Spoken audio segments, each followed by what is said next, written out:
Medina শহরে নগরে সকলে জায়গা ছড়িয়ে পড়ল। ওমর তো প্রত্যেক দিন লোকের বিচার করে বেড়ায়। আজকে তো ওমরের ছেলে আজকে নেশা জিনিস খেয়ে ফেলেছে, আজকে ওমরের বিচারটা কেমন হয় আমরা সকলেই মিলে দেখব। মদিনার অলিতে গলিতে সমস্ত জায়গায় খবর হয়ে গেল।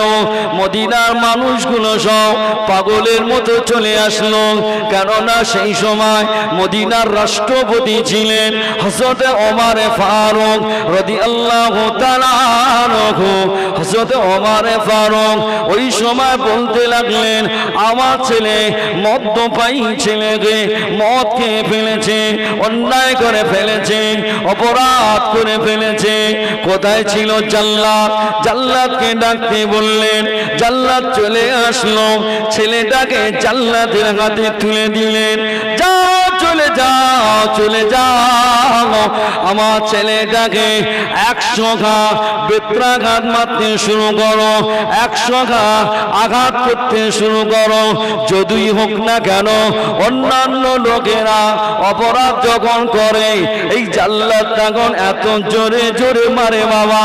হযরত ওমর ফারুক যে জায়গায় বসে থাকতেন বাবা, ওই জায়গাতে নিজে কানে মারির আওয়াজটা শুনতে পেত। যেহেতু এটা মদিনার রাষ্ট্রপতির ছেলে, জাল্লাদ একটু আস্তে আস্তে মারছে। ওমর ফারুক নিজের সিংহাসনটা ছেড়ে দিয়ে জাল্লাদকে বললেন, ও বাবা জাল্লাদ, ও বাবা জাল্লাদ, অন্যান্য দিন যখন আমি বিচার করি আমার অন্যান্য আসামিদের যেভাবে মারো, আমার ছেলে মদিনার রাষ্ট্রপতি বলে আস্তে আস্তে মারছো কেন বলো? কোথায় আছে চাবুকটা আমাকে দাও। হযরত ওমর ফারুক নিজে হাতে করে চাবুকটা তুলে নিলেন। এত মারতে লাগলেন বাবা, মারতে মারতে মারতে মারতে যেই না 70 থেকে 80 গা হয়ে গেল, 70 থেকে 80 গা যে হয়ে গেল, বাচ্চাটা আমার চিৎকার দিয়ে কাঁদে, আব্বা আব্বা জান আপনি আমাকে আর মেরো না আব্বা, আমি অন্যায় করে ফেলেছি আব্বা, অপরাধ করে ফেলেছি আব্বা। আল্লাহ নবী খলিফা হযরত ওমর ফারুক রাদিয়াল্লাহু তাআলা আনহু, হযরত ওমর ফারুক এত মারতে শুরু করলো, 80টা যেই মারা হয়ে গেল, ছেলে আমার বিদায় নিল, ইন্তেকাল হয়ে গেল। ইন্না লিল্লাহি ওয়া ইন্না ইলাইহি রাজিউন। ছেলে বিদায় নেওয়ার পরে মদিনা শরীফে সব খবর দেওয়া হয়ে গেল, এ মদিনাবাসীরা তোমরা সকলে আমার বাচ্চাটাকে গোসলের ব্যবস্থা করো। গোসলের ব্যবস্থা হয়ে গেল, বাচ্চাটা গোসলের ব্যবস্থা হয়ে গেল। সকলে খাটিয়াটা নিয়ে এসে জানাজার ময়দানে রেখে দিল। জানাজার ময়দানে আসবার পরে বাবা জানাজা হয়ে গেল, সকলে নিয়ে কবরস্থানের দিকে রওনা হয়ে গেল। সকলে মিলে মিনহা খলাকনাকুম ওয়া ফিহা নুঈদুকুম ওয়া মিনহা নুখরিজুকুম তারাতান উখরা। 3 মুঠো মাটি দিয়ে যে যার মতো বিদায় নিয়ে চলে যাচ্ছেন। হযরত ওমর ফারুক মদিনাবাসীদের লক্ষ্য করে বলেছিলেন, ও বাবা মদিনাবাসীরা, ও বাবা মদিনাবাসীরা, দাঁড়িয়ে যাও বাবা, দাঁড়িয়ে যাও, ওমরের বিচার এখন শেষ হয়নি গো আমার। জাল্লাদকে বললেন, এই জাল্লাদ চলে যাও বাবা, চলে যাও, আমার হাতে চাবুকটা দাও। চাবুকটা নিয়ে বাকি যে কবি বাকি ছিল কবরের উপরে থেকে মেরে আদায় করিয়ে নিলেন। জোরে বলুন সুবহান। হযরত ওমর ফারুক আল্লাহ পাকের দরবারে দোয়া করলেন, ও রব্বুল আলামিন, আল্লাহ পাক আল্লাহ তাআলা আমি ওমরে ফারুক আল্লাহ বিচার করেছি আমার ছেলে বলে আমি ছাড়ি না গো আল্লাহ। আমি আপনার কোরআনের দিকে খেয়াল করেছি, আপনার হাবিবের হাদিসের দিকে খেয়াল করে ইসলামকে প্রতিষ্ঠিত ন্যায় প্রতিষ্ঠিত করবার জন্য আমার বাচ্চা বিদায় নিল। তথাপি আমি খুশি আল্লাহ, আমার বাচ্চাটাকে মাফ করে দাও আল্লাহ পাক দয়াময়, দয়া করে ইলহাম হয়ে যায়, খুশি খবর চলে আসে। ও আমার মা, আমি আল্লাহ পাক তোমার বাচ্চা জীবনের বিগত জীবনের গুনাহকে মাফ করে আমি আল্লাহ পাক মায়া দয়া করে আমার 8টি বেহেশতেরই দরওয়াজা খুলে দিলাম। জোরে বলা যায় না, একটু জোরে বলা যায় না। নারে তাকবীর, নারে তাকবীর। এই ওমর ইসলাম প্রতিষ্ঠিত ন্যায় প্রতিষ্ঠিত করতে গিয়ে নিজের বাচ্চাও চলে গেল। এই ওমর মনে করছে মাথার পাগড়ি আর গায়ের জুব্বাটা মনে হয় আমাকে দেবে।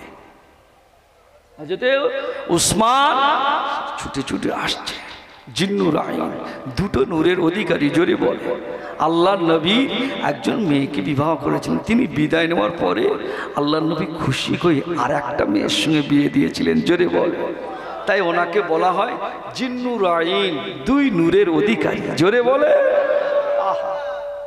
ওই ওমর উসমান ছুটে আসছে। আল্লাহ নবী সাহাবায়ে কেরামরা সব আসলেন।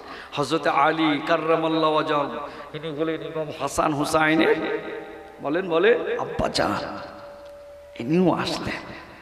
আল্লাহ নবী বললেন, বাবা আবু বকর, আমার ইয়ামান দেশে কিরণ দেশে আমার মোহাব্বতের এক উম্মত আছে, তার কাছে বাবা আমার এই মাথার গায়ের জুব্বার মাথার পাকড়িটা দিও।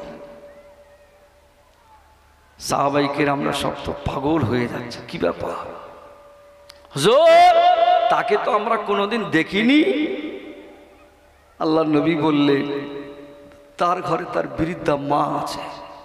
কি বললে? তার ঘরে তার বৃদ্ধা মা আছে, সেই মায়ের দেখভালের জন্য আমার কাছে আসতে পারার মতন সুযোগ পাইনি। তবে হ্যাঁ, একবার এসেছিল, আমি নবী আমার দেখা পাইনি।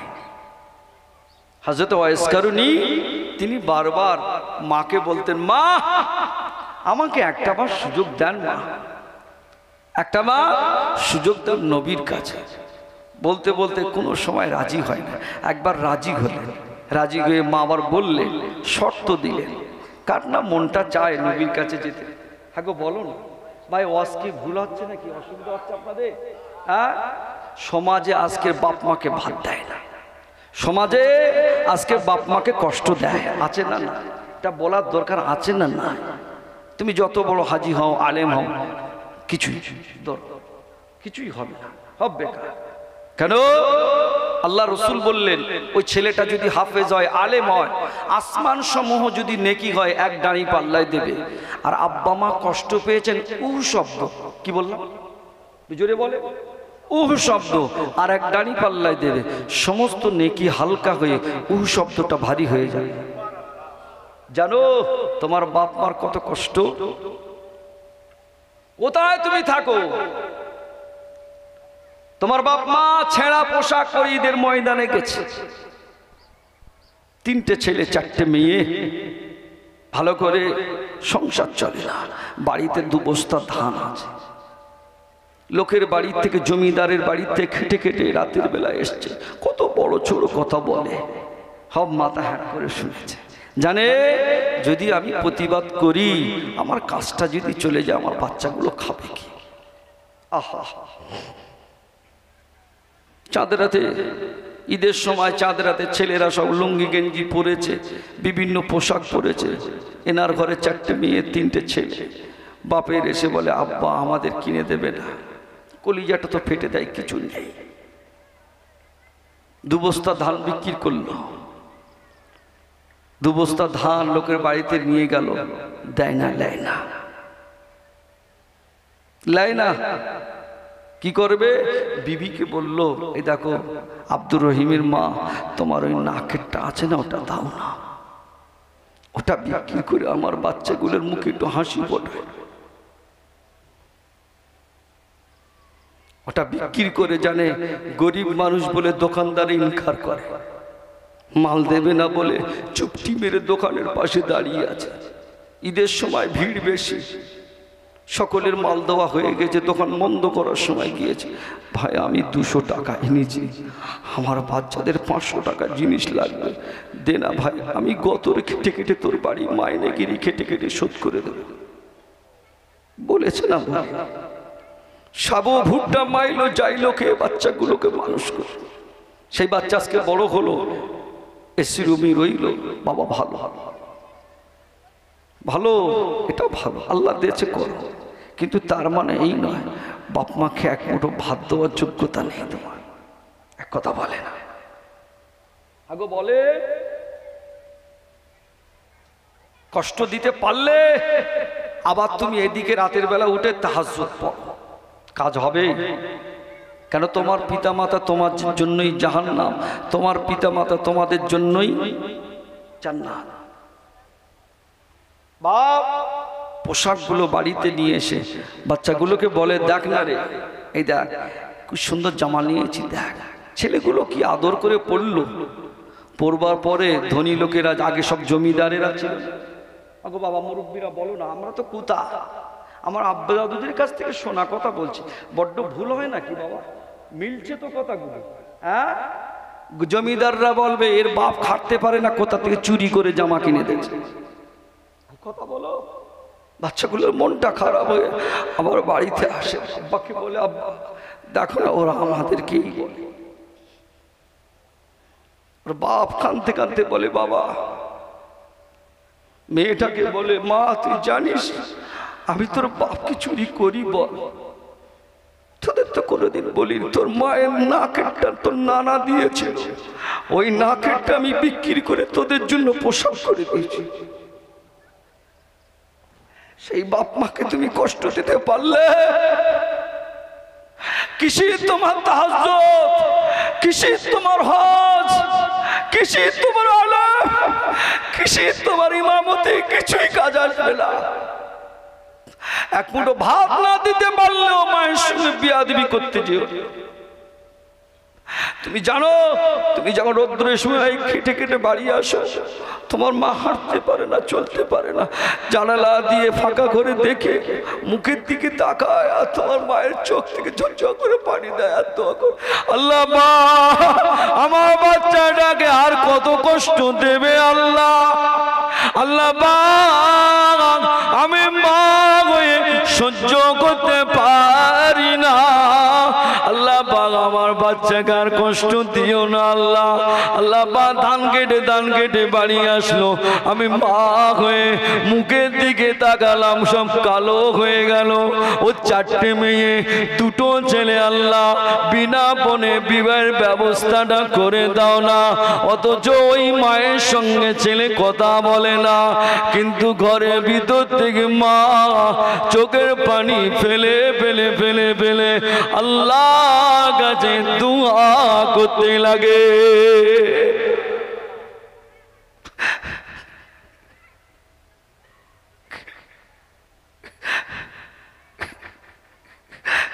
শিয়ালদা থেকে বাবা আঙুর কিনে আনলে, তোমার মা কাছে আগে দেবে।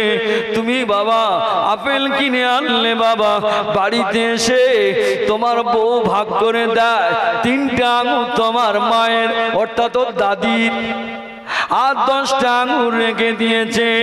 কিন্তু এ ছেলে জানে না, ওর মা জানে আমার 2টো নাতি আছে, ওরা পরে একটু পরে আসবে আমার কাছে। ও দাদি মা, আমার আব্বা আঙুর নিয়ে এসেছিল, তোমাকে আঙুর দিয়েছে, ওই আঙুর দাও না। কেতা বালিশের ভিতর থেকে আঙুরগুলো বার করে বাচ্চাদের হাতে দেয় না। কথা বলে সেই মাকে তুমি কষ্ট দিলে, সেই বাপকে তুমি কষ্ট দিলে। তুমি কি জানো তোমার মা তোমার জন্য কতই না কষ্ট করেছে? তোমার মা লোকের বাড়ি রাখালগিরি কাজ করেছে, লোকের বাড়ি গিয়ে বাবাজি আমার টয়লেট পরিষ্কার করেছে, ঘর মুছেছে, বিনিময় টাকা দিত না, একটু জবের আটা, একটু ফ্যান আমানি এই দিত বাবা। ওটা নিয়ে সে মা হাফ খেলো, আর জানে আমার ছেলেটা স্কুলে গিয়েছে, ও বাড়ি আসলে খাবে, ওর জন্য হাফ রেখেছে। আল্লাহ পাকে বান্দা বান্দিরা, জীবনে ওই মায়ের কথা ভুলে গেলে, বাপের কথা ভুলে গেলে, আজকে তুমি বড় আলেম হয়েছো। আমি চলে গেলি তারপর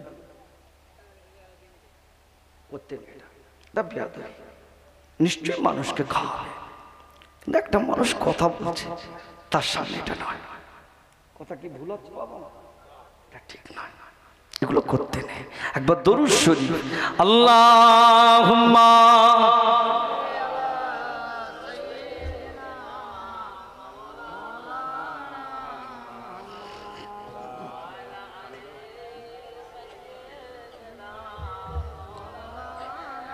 জোরে জোরে পড়েন, আল্লাহুম্মা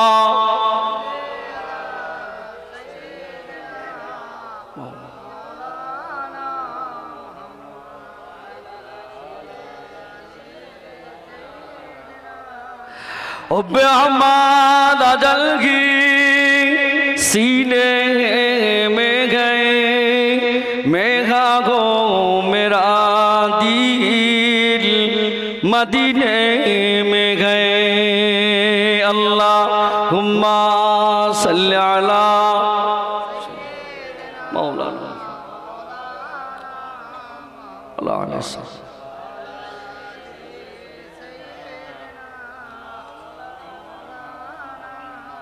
ও আল্লাহ পাকে বান্দা, ও আল্লাহ পাকে বান্দিরা, যে ঘরে মা নেই ওই ঘরে কোনো দয়া নেই, যে ঘরে বাপ নেই সে ঘরে কোনো মায়া নেই।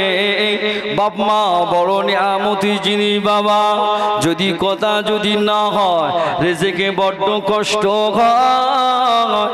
বাপ মার কাছে যাও, মা আমি অমুক কাজে যাই, মা তুমি দোয়া করো। আল্লাহ নবী জানিয়ে দেন, ফুরফুরা শরীফে হুজুররা দোয়া করলে ওই দোয়াটা কবুল হতেও পারে না পারে বাবা। আমি দোয়া করলে ওই দোয়াটা কবুল হতেও পারে না পারে, কিন্তু না না আম্মা জান আব্বা জান যদি তার সন্তানের জন্য যদি দোয়া চায়, ওই দোয়াটা আল্লাহ পাকের দরবারে কবুল হয়ে যায়। আরো জোরে বলো সুবহান আল্লাহ। নবী জানিয়ে দিলেন, ও আমার সাবিরা, ও আমার সাবারা, আমার মাথার পাগড়িটা, আমার গায়ের জুব্বাটা আমার কাছে নিয়ে এসো। ওয়াজ কিন্তু ভুলে যায়নি, এটাই বলছিলাম তো। আমার মাথা পাগড়িটা, আমার গায়ের জুব্বাটা আমার কাছে নিয়ে এসো। ও বাবা আবু বকর, বাবা আবু বকর, ও বাবা ওমর, পয়গম্বর করোজা दिखा दे खुदाया, दरे मुद्दतों से मिला दे खुदाया, शराब मोहब्बत पिला दे खुदाया, पैगंबरों का रोज़ा दिखा दे खुदाया। अल्लाहुम्मा सल्ली अला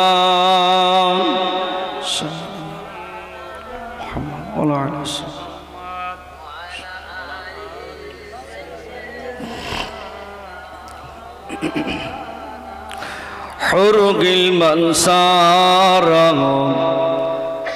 আরো পড়েন ফারিস্তারা হুর গিলমান সারা আরো পড়েন ফারিস্তারা পড়িতে আছেন তারা কালমা লা ইলাহা ইল্লাল্লাহ জোরে জোরে পড়েন লা ইলাহা ইল্লাল্লাহ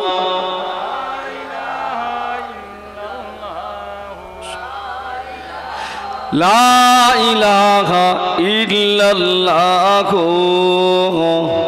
মুহাম্মাদুর রাসূলুল্লাহ আল্লাহুম্মা সাল্লি আলা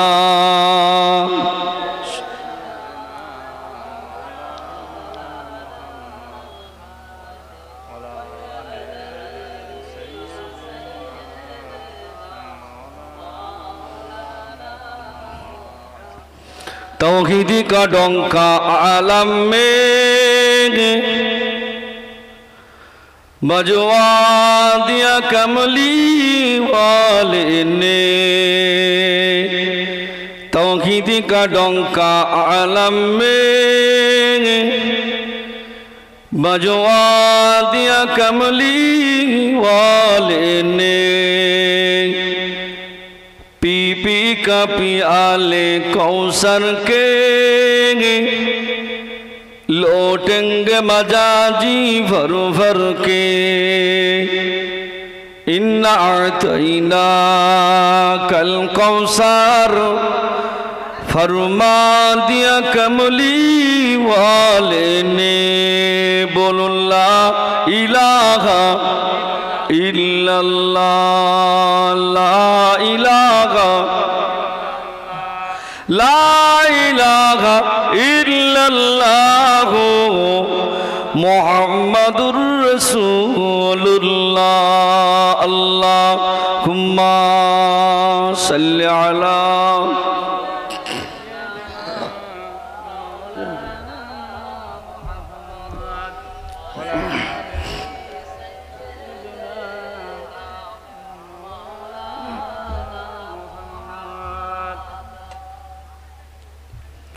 قال الله تعالى في كلام المجيد والفرقان الحميد وقضى ربك ألا تعبدوا إلا إياه وبالوالدين إحسانا قال رسول الله صلى الله عليه وسلم من أحب سنتي فقد أحبني ومن أحبني كان معي في الجنة प्यारे हाजिरान मजलिस আমার দিনদার ইমানদার নেককার আল্লাহওয়ালা ভাই ও বাবাজিরা খাস করে ফুরফুরা শরীফ থেকে আগত আমাদের সকলে প্রাণের পীর মুজাদ্দিদুজ জামান কুতুবুল আলাম আমিরুশ শরিয়াত হযরত পীর দাদা পীর রহমাতুল্লাহ আলাইহির আওলাদ এসেছেন হুজুরকে জানায় অসংখ্য মোবারকবাদ আল্লাহ পাকের শুকরিয়া যে আল্লাহ পাক এই জায়গাটার নাম কি বল মাশাআল্লাহ এই গ্রামে আল্লাহ পাক আমাদের সকলকে বসিয়ে নিলেন দয়ার একটি জান্নাতের বাগানে এতে সকলে খুশি না বেজার এখানে সকলে বসতে পারে না সকলে নসিব হয় না তুমি এই জান্নাতে আসতে পারোনি ওই জান্নাতের আশা করছো এই কথা বলে না তুমি আল্লাহর ঘরে মসজিদে নামাজ পড়তে আসুনি তুই বলছো আমি মক্কা শরীফে যাব এটা হয় হাই স্কুলে প্রাইমারি যেতে গেলে আগে খিচুড়ির স্কুলে যেতে হয় গো কথা বলে না কথা কি বড্ড ভুল হয় নাকি বাবা আগে খিচুড়ি স্কুলে যেতে হয়, তারপরে একটু বয়স হলে আব্বা আদর করে ভর্তি করে দেয় প্রাইমারিতে। হাফেজ আলেম হতে গেলে আগে মক্তবে যেতে হয়, গ্রামের ইমামের কাছে আগে যেতে হয়। হুজুর আমার বাচ্চাকে আল্লাহর রহমতি কালাম একটু শেখা, না কি গো? তুমি সেখানে যেতে পারলে না, বলো আমি আলেম হয়ে বসবো, এটা হয় বাবা? কি গো, এই মাহফিলে সকলে বসতে পারে না। আজকের মাহফিলটা হলো বিশ্ব নবী দিবসের একটি মাহফিল, আল্লাহর নবীর একটি মাহফিল। আল্লাহ পাক সেরকম একটি মাহফিলে আমাদের মতো গুনাহগারগুলোকে ভালোবেসে তিনি তানার দয়ার জান্নাতের জন্য আল্লাহ পাক কবুল করলে সকলে প্রাণ ভরে একবার শুকর আদায় করুন, বলুন আলহামদুলিল্লাহ, আরো জোরে বলেন আলহামদুলিল্লাহ। তারপর পরে জানায় আমাদের নবী নূর নবী, হায়াতুন নবী, আহা, যে নবী হ্যাঁ বললে ওটাই শরীয়ত, যে নবী না বললে ওটাও শরীয়ত, যে নবী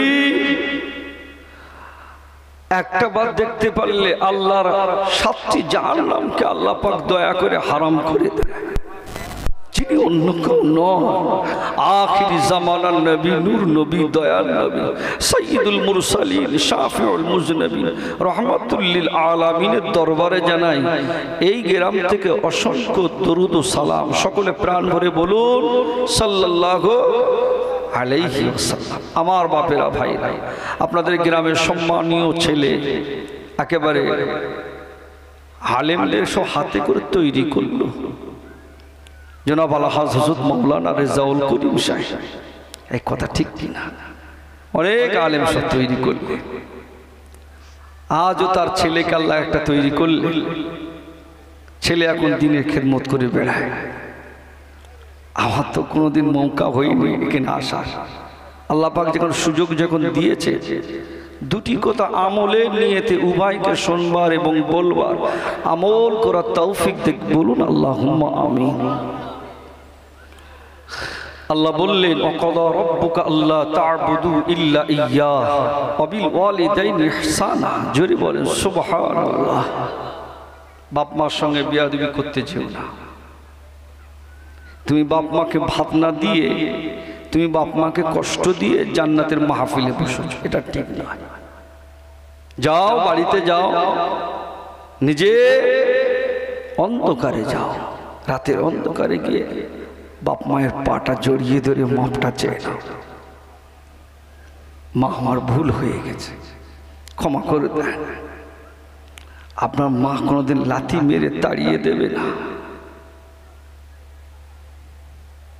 আপনার মা কোনোদিন লাথি মেরে তাড়িয়ে দেবে না। একজন বান্দা বোর কথা শুনে প্রায় প্রত্যেকটা দিন বাড়িতে আসে, কাজকর্ম করে সে ঝামেলা হয়।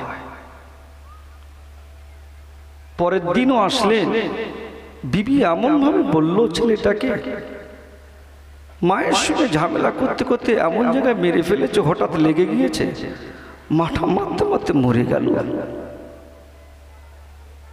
বিবিকে তালাক দিয়ে দিলেন, বিবিকে ছেড়ে দিলেন, শুধু রোনাজারি করে, এ গুনাহ মাফ হবে কি করে? চলে গেলেন মক্কা শরীফে। কুতা জোরে বলেন বাবা, আপনারা কি আমার প্রতি কোনো রাগ আছে বাবা? মক্কা শরীফে গেলেন, মক্কা শরীফে একদিন নয়, 2 দিন নয়, 1 বছর না, 2 বছর না, 12টা বছর ধরে আল্লাহ কাবা শরীফ ধরে কাঁদে, আল্লাহ আপনি মাফ করে দেন। ওই পিরিয়ড একজন আল্লাহর ওলি বান্দা, সে বছরে বছরে মক্কা শরীফে যায়।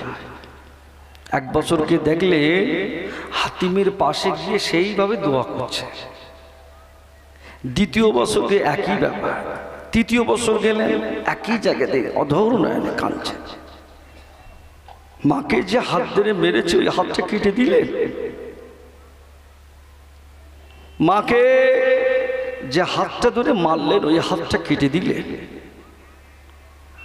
আল্লাহ ওই ওলি বান্দা চিন্তা করছেন, আমার থেকে দামি মানুষ তুই, এনার কাছ থেকে একটু দোয়া নেই। উনি জিজ্ঞাসা করছে, বাবা আমি আজকের কিছু না হলে 7 বছর আল্লাহ কাবা ঘরে আসছে, তুমি একই জায়গায় ধরে ধরে আল্লাহর কাছে কাঁদছো, না জানি আমার থেকে তুমি কত বড় নেককার। ছেলেটা কাঁদতে কাঁদতে আল্লাহর অলি বান্দাকে বলে আমার জীবনে যে অন্যায় করেছি, অপরাধ করেছি, মাফ হবে কি জানি না। বলে কেন? বলে আমি আমার মাকে বইয়ের কথা শুনে কি করতে গিয়ে মারলাম, মা আমার মারাই গেল, মা আমার মরেই গেল। সে রাগে আমি আমার এই হাতটা কেটে দিলাম, আমার গোনাটা কি মাফ হবে না? আল্লাহর ওলি বান্দা, ও বাবারা, মায়েরা, মায়েরা, বোনেরা, আজকে যারা তোমরা যারা স্বামী, যারা শাশুড়ি যারা হবে, বৌমা যারা হবে, শুনে নাও মা, শুনে নাও মা, শুনে নাও। আল্লাহর ওই বান্দা, আল্লাহর ওলি বান্দা কাশফ করলেন, কাশফ করে দেখা যায় আল্লাহ পাক আপনার এই বান্দা আল্লাহ 1 বছর নয়, 2টা বছর নয়, ভুল করে ফেলেছে, অন্যায় করে ফেলেছে আল্লাহ, আল্লাহ পাক অপরাধ করে ফেলেছে আল্লাহ, আল্লাহ পাক আপনি দয়া করে মাফ করে দেন। আল্লাহ পাক আল্লাহর ওলি বান্দাকে জানিয়ে দেন, ও আমার ওলি বান্দা, ও আমার মাহবুব বান্দা, ও আমার প্রিয়তম বান্দা, আমার ওই বান্দাকে বলে দাও, ও সারাটা জীবন ধরে যদি আল্লাহ কাবা শরীফটা যদি কেঁদে কেঁদে কেঁদে কেঁদে যদি ওরেকের মৌতটা যদি হয়ে যায়, তথাপিও মাফ হবে না। আল্লাহর ওলি বান্দা আল্লাহ পাকের দরবারে দোয়া করলেন, আল্লাহ মাফ তালি কিভাবে হবে? আল্লাহ পাক বলতে লাগলেন, ও আমার ওলি বান্দা, ও আমার নেকা বান্দা, ও আমার মাহবুব বান্দা, আমার ওই বান্দাকে বলে দাও, আমার ওই বান্দা যেন চলে যায়, ওর মায়ের কবরের পাশে যেন চলে যায়, মায়ের কবরের পাশে গিয়ে যেন দোয়া চায়, ওর মায়ের কাছ থেকে যদি মাফ যদি চায়, ওর মা যদি ওকে ক্ষমা করে দেয়, মাফ করে দেয়, তবে নাজাত পাবে, তা নইলে নাজাত পাবে না। ও আমার ওলি বান্দা, তুমি কি জানো না আমার নবী, নূর নবী, হাবিব নবী, প্যারা নবী বললেন, মান কামা, আল্লাহ নবী জানিয়ে দিলেন, হুমা জান্নাতুকা হুমা নারুকা, তোমাদের পিতা মাতা তোমাদের জন্যই জাহান্নাম, তোমাদের জন্যই আবারও পিতা মাতা আল্লাহর বেহেশতেখানা।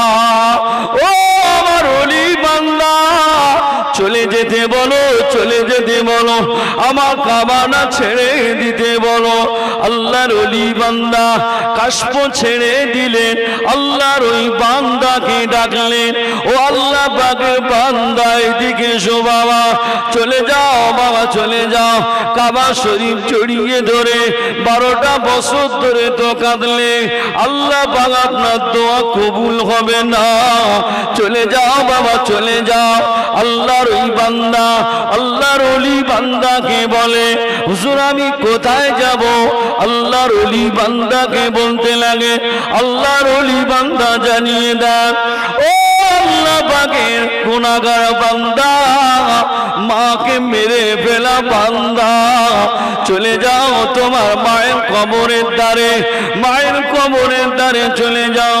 আল্লাহর ওই বান্দা বাড়িতে এসে যা সম্পদ ছিল মায়ের জন্য সাদকা করে দিলেন। জোরে বলুন, আর জোরে বলে, আল্লাহর ওই বান্দা আম্মা জানের কবরের পাশে চলে যা, আম্মা জানের কবরের পাশে গিয়ে বলে, মা ভুল করে ফেলেছি, মা অন্যায় করে ফেলেছি, মা অপরাধ করে ফেলেছি, মা মা আপনি মাফ করে দেন, মাফ করে দেন।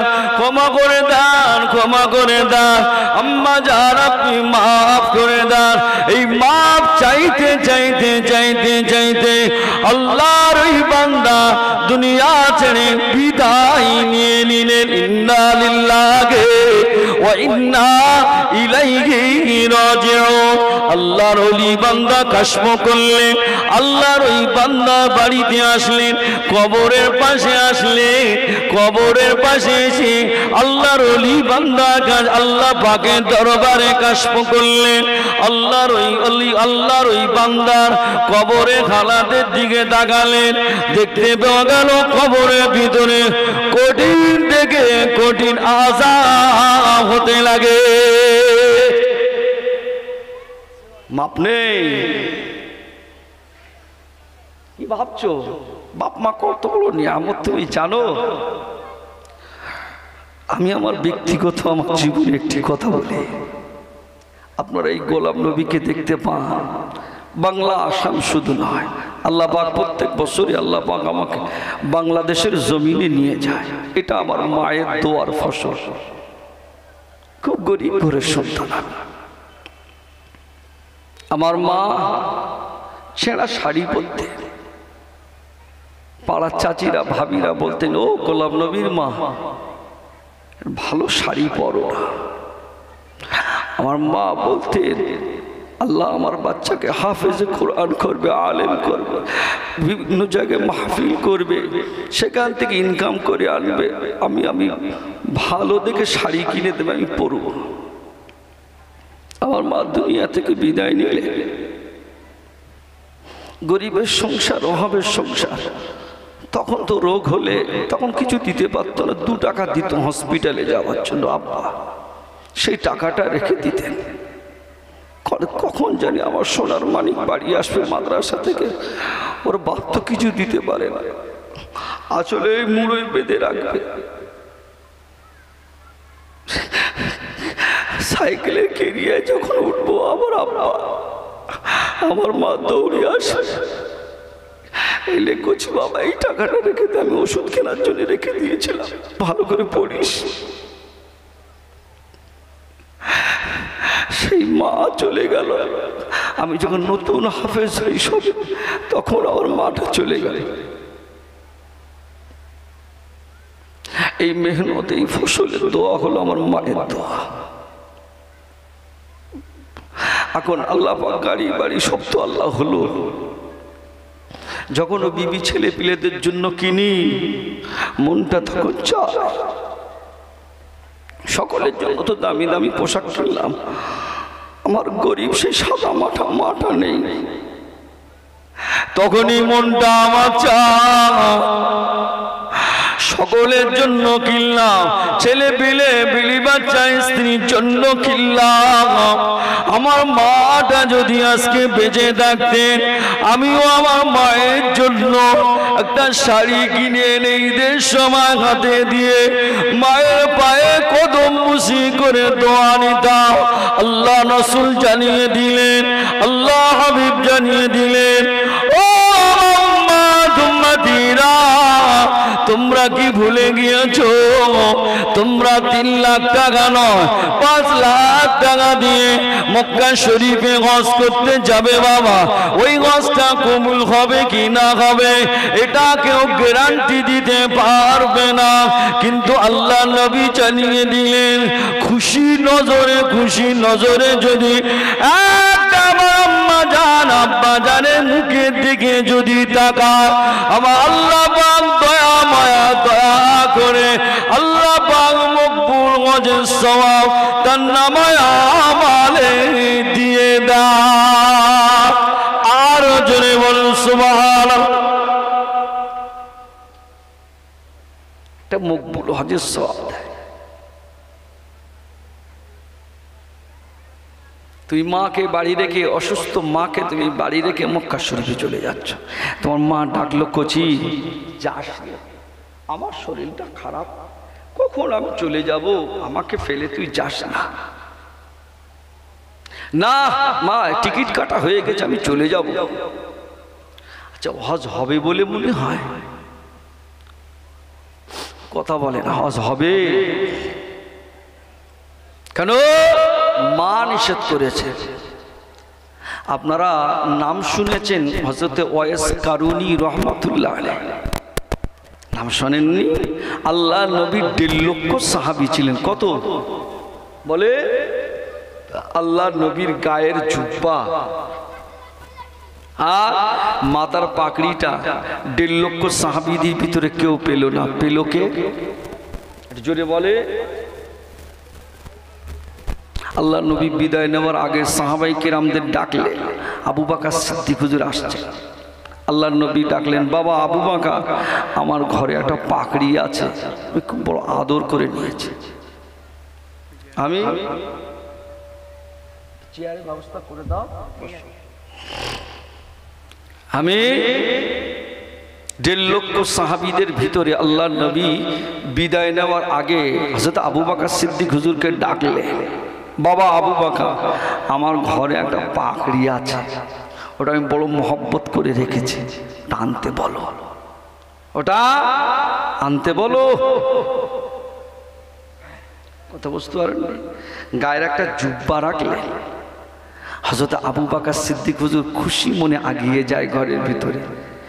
আম্মা জান আয়েশা সিদ্দিকাকে বলেন, ও আমার মেয়ে আয়েশা,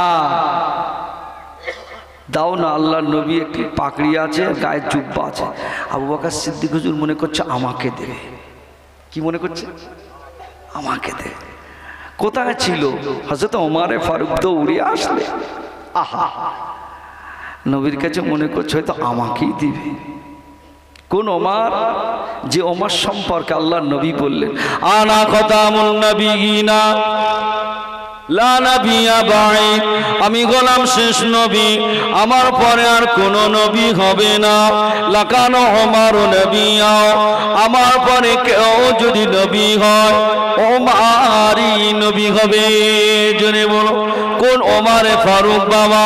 যে ওমরে ফারুক কাট্টা কাফের ছিলেন গো বাবা, ওই ওমরে ফারুক এমনই তওবা করেছিলেন, এমনই তওবা করেছিলেন, আল্লাহ নবী পাশে সবার মতো আল্লাহ তরফ থেকে ব্যবস্থাই করে দিয়েছিলেন।